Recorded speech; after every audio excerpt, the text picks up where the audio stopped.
حضرت ابن عباس فرماتے ہیں رضی اللہ تعالیٰ عنہ، کنت خلف النبی یوما صلی اللہ علیہ وسلم، ایک دن میں حضور کے پیچھے تھا۔ اب پیچھے ہونے سے کیا مراد ہے؟ گمان غالب یہ ہے کہ سواری پر، جس کو ردیف بھی کہتے ہیں، واللہ عالم یہ بھی ہو سکتا ہے کہ چلتے ہوئے پیچھے پیچھے چل رہے ہو، ادب کے ساتھ۔ چچا زاد بھائی ہیں لیکن عمر میں تو بہت چھوٹے ہیں، نوجوان ہیں۔ اس کیفیت میں حضور نے اب ان سے خطاب کیا، یا غلام، اے نوجوان، اے لڑکے کہا، اے لڑکے، وَعَلِّمُكَ كَلِمَاتٍ، میں تمہیں تلقین کرتا ہوں چند کلمات۔ اب یہ ہے حضور کا طریقہ تربیت و تعلیم و تزکیہ۔ وہاں کوئی مدرسے نہیں تھے، وہاں کوئی درس کی محفلیں تو نہیں ہوتی تھی، محفل تو ایک ہی ہوتی تھی، ہفتے میں وہ جمعے کا اجتماع ہے، باقی حضور کی صحبت ہے۔ فجر کی نماز کے بعد بھی آپ بیٹھے ہیں، صحابہ بھی بیٹھتے ہیں، کچھ گفتگو ہو رہی ہے، اسی میں تربیت، اسی میں تعلیم، اسی میں تزکیہ۔ وہ علیحدہ ذکر کے حلقے جو ہے وہ ضربے مارنے کے لیے یہ تو نہیں تھے، یہ تو بات کی ایجاد ہے، میں تو سب مانتے ہیں کہ یہ بات کی ایجاد ہے، یہ مصنون چیزیں نہیں۔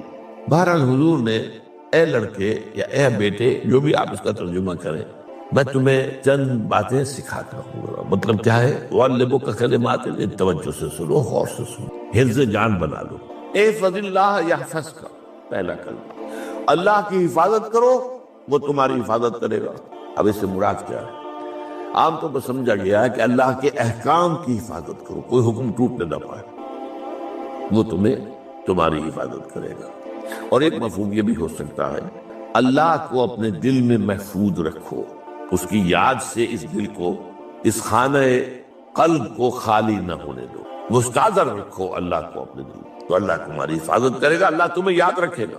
اور حدیث قدسی میں یہ الفاظ آئے، میرا بندہ جب مجھے اپنے دل میں یاد کرتا ہے، میں بھی اسے اپنے دل میں یاد کرتا ہوں۔ جب میرا بندہ کسی محفل میں میرا ذکر کرتا ہے، میں اس سے کہیں بہتر محفل میں اس کا ذکر کرتا ہوں۔ اللہ کی محفل تو ملائے اعلیٰ کی ہے، ملائکہ مقربین کی ہے۔ وہ جو امیر خسرو کا شعر ہے، وہ پتہ نہیں کس کیفیت میں انہوں نے کہا ہے، خدا خود میر محفل بود اندر لامکان خسرو، محمد سم محفل بود شب جائے کہ من بودم۔ اے خسرو، رات میں جہاں تھا، وہ رات کوئی کیفیت تھی جو گزری ہے، وہ لامکان کی محفل تھی۔ اب مکان نہیں ہے، لامکان ہے، مادی نہیں ہے، وہ اس کی محفل میں میر محفل اللہ تھا اور شمع محفل محمد تھے صلی اللہ علیہ وسلم۔ خدا خود میر محفل بود اندر لامکان خسرو، محمد شمع محفل بود شب جائے کہ من بودم۔ بہرحال اللہ کو تم اپنے دل میں مستحضر رکھو، اللہ تعالیٰ تمہیں بھی یاد رکھے گا۔ دوبارہ فرمایا، احفظ اللہ تجدہ امامہ تجاہک، اللہ کو یاد رکھو تو اپنے سامنے موجود پاؤ گے۔ جب چاہو دعا کرو، وہ جو با کہا ہے کہ دل میں ہے، جب چاہو مخاطب ہو جاؤ۔ دل کے آئینے میں ہے تصویر یار، جب ذرا گردن چکائی دیکھ لی، کہیں دور تو نہیں، نحن اقرب الیہ من حبل الورید۔ تمہارے دل میں اللہ ہے تو کہاں جا رہے ہو اس کو ڈھونڈنے کے لیے؟ اپنے دل میں۔ وہ جو بے دل نے کہا ہے، ستم استگر حوست کشن کہ بسیر سر و سمندرا، تجھے انچا کم نہ دمیدہ ادھر دل کشا بچمندرا۔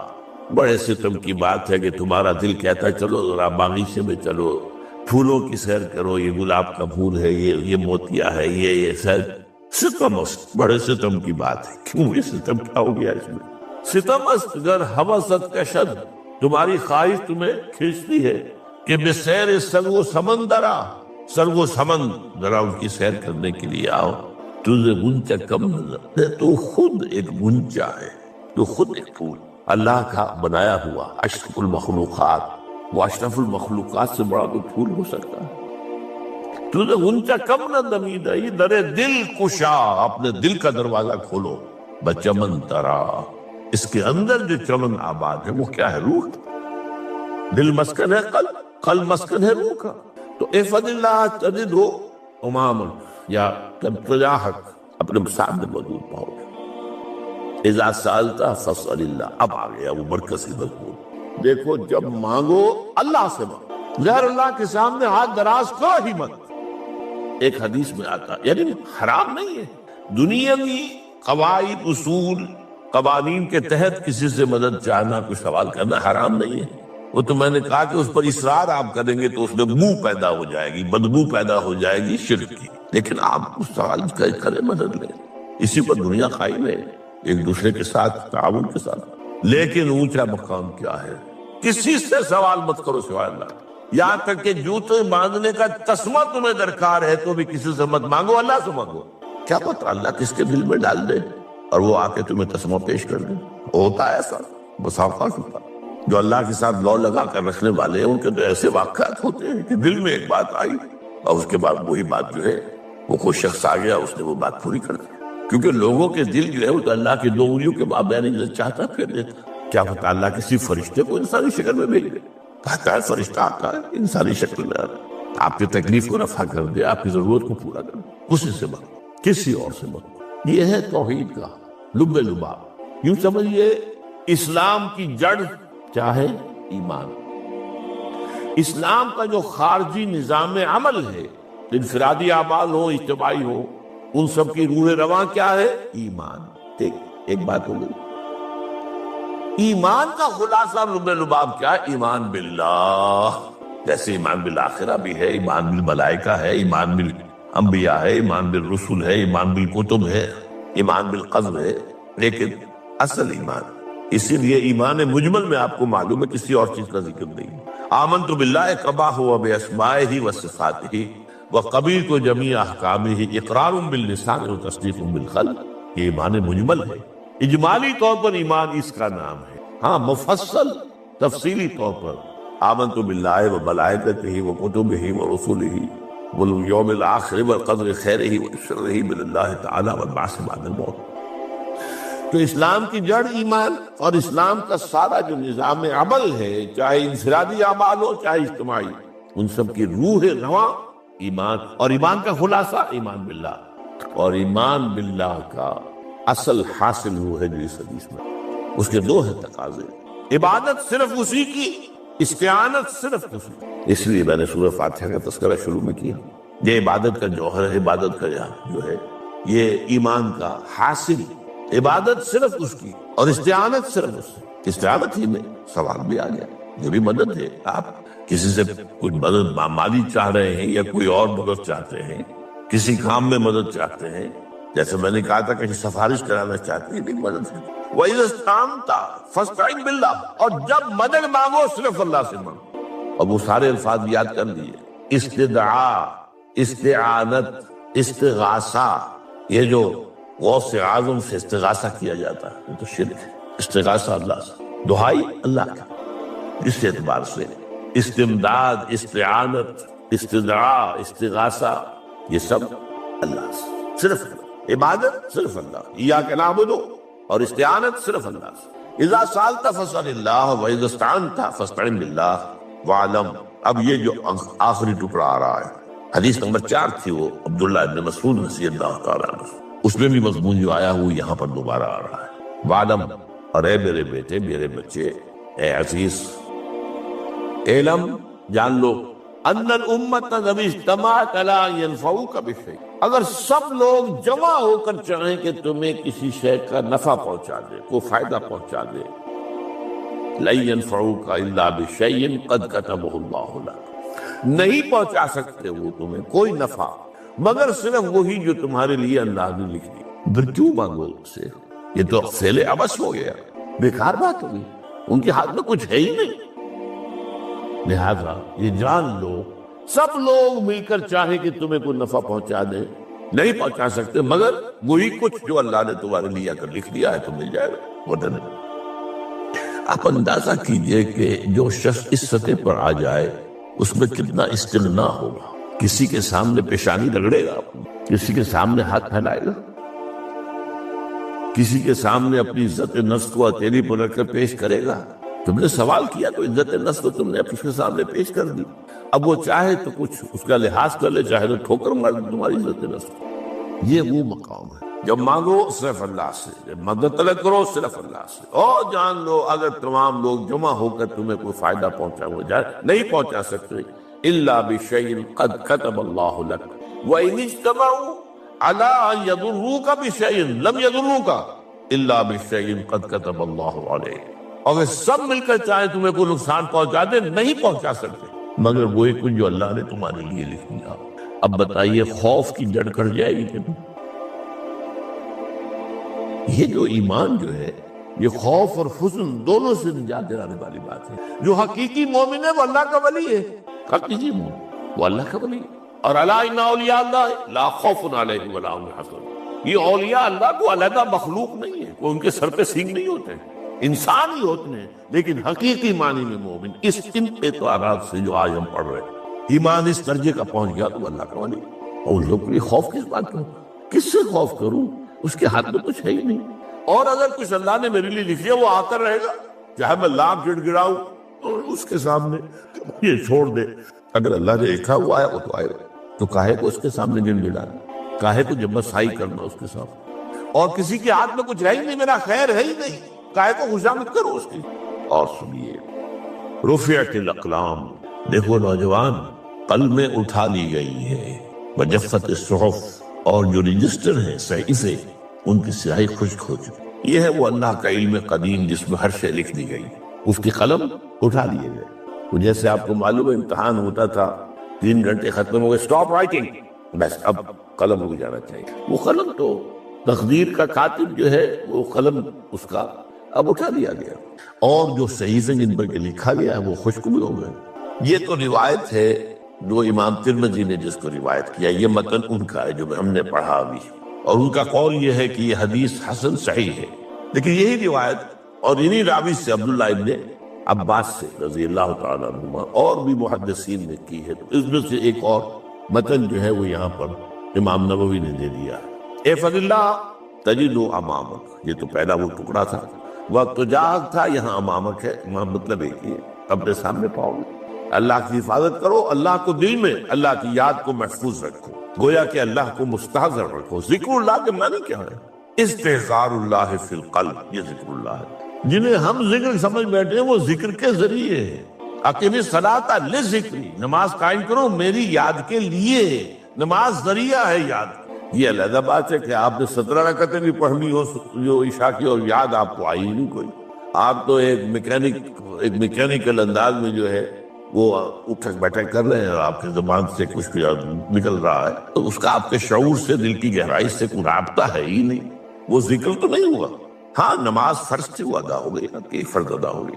تو جنہیں ہم نے ذرائع، جنہیں ذکر سمجھا وہ ذرائع ذکر، اللہ اللہ سبحان اللہ سبحان اللہ زبان سے، یہ تاکہ اس کے نتیجے میں وہ ذکر حاصل ہو جائے۔ استحضار اللہ فی القلب، ذکر کے معنی ہے استحضار اللہ فی القلب، تعرف الی اللہ فی الرخاء، اور دیکھو کشادگی کے وقت میں تم اللہ کو یاد رکھو، اللہ کی طرف رجوع کیے رہو، بھول نہ جاؤ۔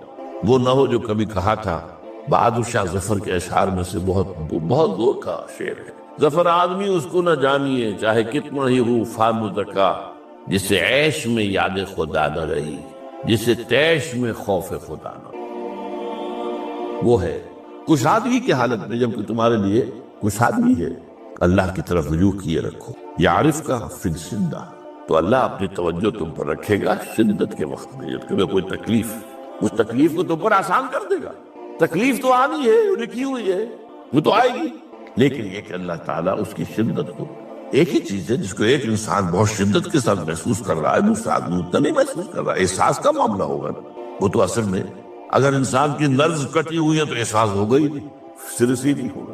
تو اس اعتبار سے اللہ تعالیٰ تمہارے لیے اس شدت کی کمی کرتے ہیں۔ وَعْلَمْ أَنَّمَا أَخْطَأَكَ لَمْ يَكُنْ لِيُصِيبَكَ، اور جان لو جو چیز تم سے چھوٹ گئی ہے، رہ گئی ہے، وہ ہرگز تمہیں ملنے والی نہیں تھی۔ اب آپ نے کسی ملازمت کے لیے درخواست دی ہے، درخواستیں مانگی گئی ہیں، اپنی سی محنت کر لی، نہیں ملی ملازمت، اب آپ بیٹھے ہوئے افسوس میں، رنج میں، غم میں، فلاں نے یہ کر دیا، فلاں نے یہ کر دیا، وہ فلاں جو ہے بڑی تکڑی سفارش لے آیا تھا، فلاں نے رشوت دے دی۔ چھوڑو میاں اس کو، وہ تمہارے لیے نہیں تھی۔ کاہے کو اپنے ذہن کے اندر یہ کھچڑی پکا رہے ہو بیٹھے ہو؟ خواہ آپ شاید سوء ظن میں بھی مبتلا ہو رہے ہو، کسی نے نہ رشوت دی اور آپ سمجھتے ہو کہ رشوت دی ہے اس نے۔ یہ ساری چیزیں جو ساری سیئات، ان کی جھٹپٹ ہے۔ وَعْلَمْ أَنَّمَا أَخْطَأَكَ لَمْ يَكُنْ لِيُصِيبَكَ وَمَا أَصَابَكَ، جو چیز تم پر آ گئی، لَمْ يَكُنْ لِيُخْطِئَكَ، ہو ہی نہیں سکتا تھا کہ وہ تم پر نہ آ گئی۔ یہ کر لیتا تو ہو جاتا، شاید یہ کر لیتا، میں نے ٹیکا پہلے لگوا دیا ہوتا تو یہ بات نہ ہوتی۔ بھائی وہ جو ہونا تھا وہ ہونا تھا۔ اب یہ وہ چیز ہے جس سے انسان میں کیفیت پیدا ہوتی، تسلیم و رضا۔ ہم بھی تسلیم کی خو ڈالیں گے، بے نیازی تیری عادت ہی صحیح، اے اللہ جو تو نے چاہا مجھے قبول ہے۔ اسی لیے میں نے ہم کو آیتیں سنائی سورہ تغابن کی، ما اصاب من مصیبت الا باذن اللہ، کوئی مصیبت نہیں آتی مگر اللہ کے اذن سے۔ ومن یؤمن باللہ یہد قلبہ، جو اللہ پر ایمان رکھتا ہو اللہ اس کے دل کو ہدایت دے دیتا ہے۔ ہدایت کس بات کی؟ تسلیم و رضا۔ ستمش گر حوست کشد کہ سر سلو سمندرا، نہیں یہ دوسرا شعر میں پڑھنا چاہتا تھا۔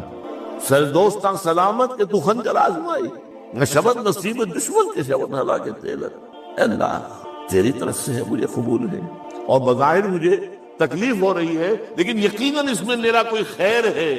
یدک الخیر، تیرے ہاتھ میں تو خیر ہی خیر ہے، جو بھی تیری طرف سے آئے۔ سر تسلیم خم ہے جو مزاج یاد ہے، اور یہ مضمون جو ہے زیادہ بڑے پیمانے پر سورہ حدید میں آیا ہے۔ ما اصاب من مصیبت فی الارض ولا فی انفسکم الا فی کتاب من قبل ان نبرأها، کوئی مصیبت نہیں آتی نہ تمہاری جانوں میں نہ زمین میں، زمین میں زلزلہ آ جانا، سیلاب آ جانا، کچھ اور زمین کا دھنس جانا، یا یہ ہے کہ تمہاری جانوں میں کوئی بخار ہو گیا، کوئی اور تکلیف ہو گئی، اچانک معلوم ہوا کہ ثابت تو کینسر ہے، اور کینسر بھی اب 3rd stage کو پہنچ چکا ہے، لیکن جو بھی آیا ہے وہ اللہ کے علم قدیم کی کتاب میں پہلے سے لکھا ہوا، فی کتاب من قبل ان نبرأها، یہ کتاب میں درج ہے اس سے پہلے کہ ہم اسے ظاہر کریں۔ اس کا نتیجہ کیا نکلنا چاہیے؟ لکہ لا تاسوا علی ما فاتکم ولا تفرحوا بما آتاکم، افسوس نہ کیا کرو جو تم سے جاتا رہے، چھوٹ جائے، کوئی عزیز فوت ہو گیا، کوئی موقع ہاتھ سے نکل گیا، ارے بھائی میں چوک گیا، بڑا موقع تھا، اب اس پر افسوس کر رہے نہیں، جو چیز لکہ لا تاسوا علی ما فاتک ولا تفرحوا بما آتاک، جو اللہ تمہیں دے دے اس پر اتراؤ مت۔ وما اصابک لم یکن، عبادت کی ایک روح بتائی حضور نے، لب لباب کہیے اس کا، وہ کیا ہے؟ دعا۔ الدعاء مخ العبادہ، الدعاء هو العبادہ۔ حضور کی یہ 2 احادیث بہت سادہ، بہت مختصر۔ دعا ہی عبادت کا جوہر ہے۔ مخ کہتے ہیں ہڈی کے اندر جو گودا ہوتا ہے وہ مخ ہے، گودا جو ہے عبادت کا وہ کیا ہے؟ دعا۔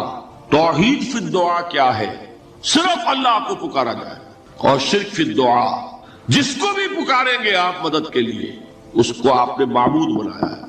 کسے باشا یہ مسئلہ سمجھ لیجیے، لا تدعو مع اللہ احدا، اللہ کے ساتھ کسی کو مت پکارو۔ حضور نے فرمایا کہ جوتی کا تسمہ بھی مانگنا ہو تو اللہ سے مانگو، اللہ نے تو دروازہ کھولا ہوا ہے، جو چاہو مانگو، کسی اور سے مت مانگو۔ دیکھیے ایک علمی مسئلے اور ہوتے ہیں، یہ جو روحانیات کا معاملہ ہے، عالم ارواح میں کیا صورت ہے، ارواح صرف کہیں اللہ کے پاس کسی کولڈ سٹوریج میں ہے یا اس کا اس دنیا سے بھی کوئی تعلق ہے، یہ علمی مسائل ہے۔ فرض کیجئے اس وقت کوئی ارواح یہاں موجود ہو، فرض کیجئے، میں اس کا انکار نہیں کروں گا، ہو سکتا ہے کہ ہو سکتا ہے کوئی روحانیت والا شخص بتا بھی دے کہ ہاں فلاں کی روح موجود ہے، ہوگی بھائی، اسے نظر آتی ہوگی، ٹھیک ہے۔ یہ بھی ہو سکتا ہے کہ کوئی شیطان جن ہو اور وہ دھوکہ دے رہا ہو کہ میں فلاں کی روح ہوں، ہو سکتا ہے کہ نہیں، لیکن یہ بھی ہو سکتا ہے، وہ بھی ہو سکتا ہے، مجھے اس سے بحث نہیں۔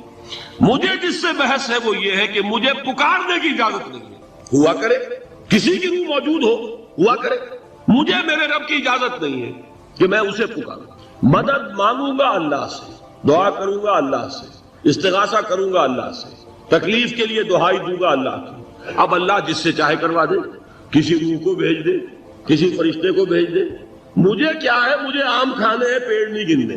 فلاں روح نے آگے کام کر دیا، کرے بھائی، میرا کام بننا چاہیے، اور فرشتہ آ گیا اس نے کام بنا دیا، کرے، مجھے کیا غرض ہے اس سے، میرا کام بننا چاہیے۔ میرا مسئلہ یہ ہے کہ مجھے پکارنا ہے صرف اللہ۔ اللہ کو اس کی بھی قدرت ہے کسی کو نہ بھیجے، نہ کسی روح کو بھیجے، نہ ملائکہ کو بھیجے، بغیر کسی کے جو چاہے کر دے۔ اللہ کا مرضی ہے، وہ چاہے کسی روح کو بھیج دے، کسی فرشتے کو بھیج دے، مجھے اس سے غرض ہی کوئی نہیں۔ مجھے تو اپنی تکلیف کا دور ہونا مطلوب ہے، اس کے لیے میں پکاروں گا، سمجھ رہے؟ دیکھیے میں سادہ ترین کر رہا ہوں مسئلہ، عبد القادر جیلانی کی روح یہاں ہے یا نہیں، حضور کی روح انور یہاں ہے یا نہیں، یہ تو علمی مسئلہ ہو گیا نا۔ یہ فرشتے یہاں ہے کہ نہیں، کوئی اختلاف ہے؟ میں پکار سکتا ہوں اسے؟ کہ بھائی ذرا میرا کام کر دینا، یہ کروں گا تو شرک موجود ہے، کرامن کاتبین ہے کہ نہیں؟ موجود ہونا نہ ہونا یہ مسئلہ علمی، جو اصل میں شرک سے متعلق مسئلہ ہے وہ یہ ہے کہ پکارنے کی اجازت نہیں۔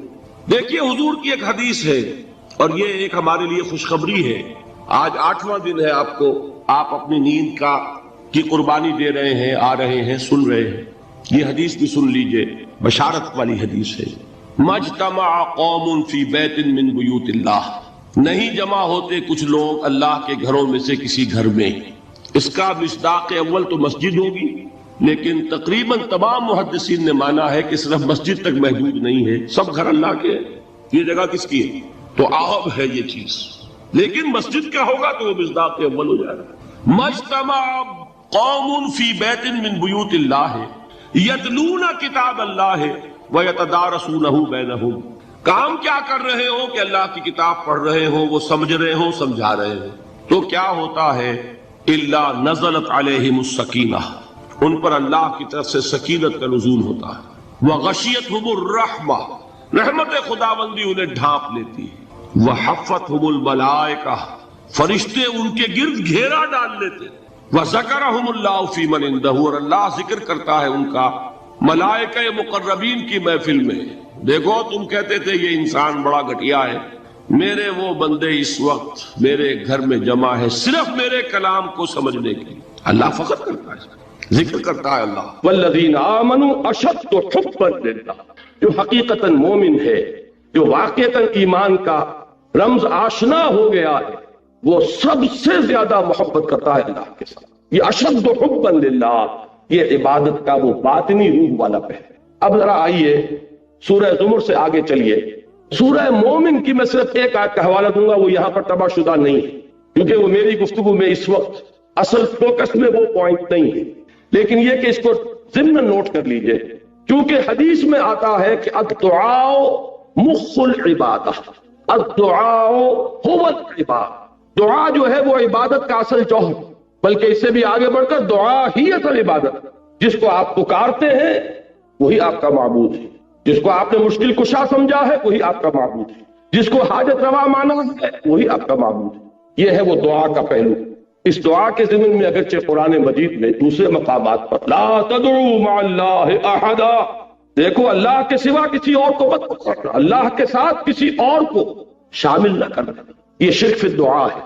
لیکن مضمون کی مناسبت دیکھیے کہ سورہ مومن کے جو سورہ زمر کے متصلاً بعد آتی ہے، اس میں ایک تو وہ آیا مبارکہ دعا کے موضوع پر، وہ اہم ترین آیت ہے قرآن مجید کی، اور جمعوں کے خطبوں میں آپ نے بارہا سنی ہوگی، قال ربکم ادعونی استجب لکم ان الذین یستکبرون عن عبادتی سیدخلون جہنم داخرین، تمہارے رب نے یہ فرمایا ہے پکارو مجھے، مانگو مجھ سے، میں تمہاری دعائیں قبول کروں گا۔ اور چونکہ دعا ہی عبادت ہے لہذا فرمایا وہ لوگ جو بربنائے استکبار میری عبادت اور مجھ سے مانگنے سے ابا کرتے ہیں، انہیں ذلیل و خوار ہو کر جہنم کا ایندھن بننا پڑے گا۔ تو اللہ کو پکارو، اللہ سے مانگو۔ لیکن یہ کہ اس سورہ زمر کے ساتھ جو اس کا ربط و تعلق ہے وہ واضح ہوتا ہے آیات نمبر 65 اور 66۔ یہ آیت نمبر 60 تھی جو ابھی میں نے آپ کو سنائی۔ آیت نمبر 65 ہے هو الحی لا الہ الا ہو فادعوہ مخلصین لہ الدین۔ دیکھیے وہی لفظ یہاں، وہ اللہ ہے، وہ زندہ جاوید ہستی کے جس کے سوا کوئی معبود نہیں، بس پکارو اسے، اس کے لیے اپنی اطاعت کو خالص کرتے رہو۔ اگر دعائیں کرتے رہو اور اخلاص فی الاطاعت نہیں ہے، دعائیں تمہارے منہ پر دے ماری جائیں۔ یہ دعا کوئی میکینیکل پروسیس نہیں۔ یہ جو آج بہت سے لوگ سوال کرتے ہیں کیا وجہ ہے ہماری دعائیں قبول نہیں ہوتی، پہلے لوگوں کی دعائیں قبول ہوتی تھی۔ نبی اکرم صلی اللہ علیہ وسلم نے اس کی وضاحت کر دی۔ آپ نے نقشہ کھینچا کہ ایک شخص ہے جو بہت دور سے سفر کر کے حرمین پہنچا ہوا ہے، ملتزم سے چمٹا ہوا ہے، یا جبل نور پر ڈھینگا مشتی کر کے اوپر پہنچا ہوا ہے، سب سے اوپر پہلوان قسم کا آدمی، اور اس نے ہاتھ اٹھائے ہوئے ہیں اور پکار رہا ہے اللہ، رجلا اشعث اکبر یطیل السفر، بڑا لمبا سفر کر کے آیا ہے، کپڑے غبار آج اٹھے ہیں، بال گردے سے اٹے ہوئے ہیں، یمد یدیہ الی السماء، اور اپنے دونوں ہاتھ آسمان کی طرف پھیلا رہا، یا رب یا رب، وَأَنَّا يُسْتَجَابُ لِذَلِكَ، اس شخص کی دعا کیسے قبول ہو؟ وَمَطْعَمُهُ حَرَامٌ وَمَلْبَسُهُ حَرَامٌ وَغُذِيَ بِالْحَرَامِ، حالانکہ اس کا کھایا ہوا حرام کا ہے، اس کا پہنا ہوا حرام کا ہے، اس کا جسم حرام سے بنا ہے، حرام غذا سے تلو تخش بنایا ہوا ہے، یہ چیز اس کی دعا کے لیے ایک حجاب بن گئی ہے۔ کیسے ہو؟ فَأَنَّىٰ يُسْتَجَابُ لِذَٰلِكَ، ایسے شخص کی دعا قبول ہو تو کیسے؟ آپ کو کتابیں ملیں گی، دعا کی قبولیت کے مقامات کون کون سے ہیں، دعا کی قبولیت کے اوقات کون کون سے ہیں، یہ ساری چیزیں جمع ہو گئی۔ اس سے زیادہ متبرک مقام کوئی، اس سے زیادہ مقدس مقام کوئی ہوگا؟ وہاں پر پہنچ کر بھی انسان دعائیں مانگ رہا، دعائیں اس کے منہ پر دے ماری جا رہی۔ کیوں؟ کہ مخلصین لہ الدین، یہ شان ہے، یہ نہیں ہے تو دعا دعا نہیں۔ ہاں یہ بات ذہن میں رکھیے کہ در توبہ جو ہے وہ واہ ہے، کھلا۔ آج توبہ کرے، وہیں اٹھ کر توبہ کرے، پختہ عزم کرے کہ پروردگار آج سے اخلاص فی الدین کے ساتھ تیری بندگی کروں گا، جو کچھ ہو چکا ہے اس کو معاف فرما، آئندہ کے لیے ایک عزم مسلم کرتا ہوں، تو توبہ کا دروازہ کھلا ہے۔ معلوم یغرغر، جب تک کہ موت کے آثار شروع نہ ہو جائے توبہ کا دروازہ کھلا۔ بازا بازا ہرچ ہستی بازا، کر کافر و گبر و بت پرستی بازا، این درگاہ ماں درگاہ نومیدی نیس، 100 بار اگر توبہ شکستی بازا۔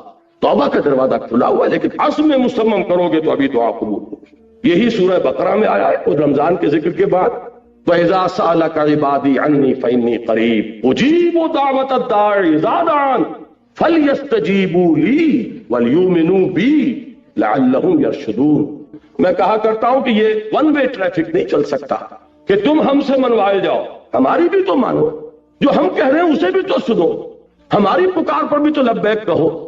یہ تو دو طرف معاملہ ہے۔ فَاذْكُرُونِي أَذْكُرْكُمْ، تم مجھے یاد رکھو میں تمہیں یاد رکھوں۔ ان تنصروا اللہ ینصرکم، اگر تم اللہ کی مدد کرو گے اللہ تمہاری مدد کرے۔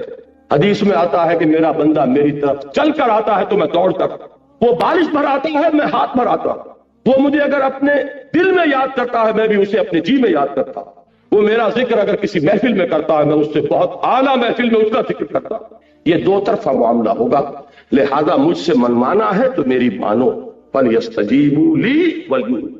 اب اسی دعا کے مادے سے ایک لفظ اور بنتا ہے دعوت۔ دیکھیے انفرادیت سے اب میں اجتماعیت کی طرف جا رہا ہوں۔ انفرادیت سے اجتماعیت کا جو پل ہے وہ دعوت ہے۔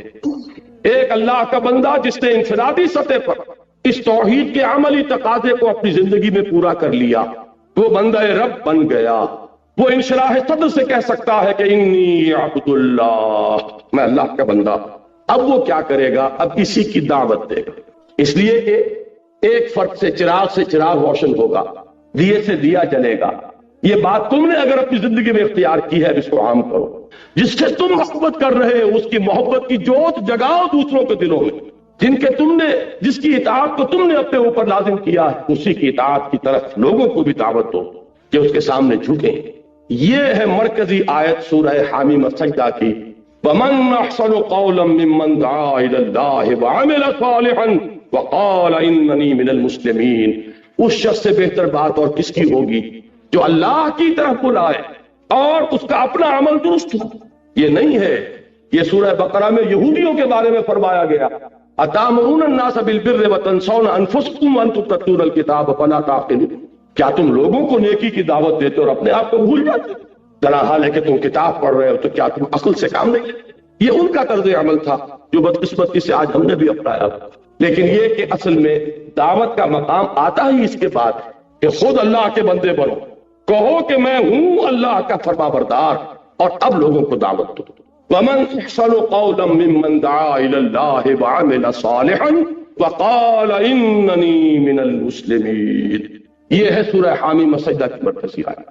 اب اس دعوت کا ہدف کیا ہے؟ یہ ہے میری گفتگو کا اہم ترین حصہ۔ اس دعوت کا ہدف کیا ہے؟ کیا صرف کچھ نمازیں پڑھنے والوں کی تعداد زیادہ کر دینا؟ کیا صرف کچھ داڑھی والوں کی تعداد کا تناسب معاشرے میں بڑھا دینا؟ کیا شے؟ یقیناً جب اسلامی دعوت ہوگی تو اس سے یقیناً نماز پڑھنے والوں کی تعداد زیادہ ہوگی۔ جو بھی اس دعوت کو قبول کریں گے وہ اتباع سنت میں حضور صلی اللہ علیہ وسلم کی سنت کی پیروی کرتے ہوئے داڑھی بھی رکھیں گے۔ لیکن کیا یہ اصل ہدف ہے؟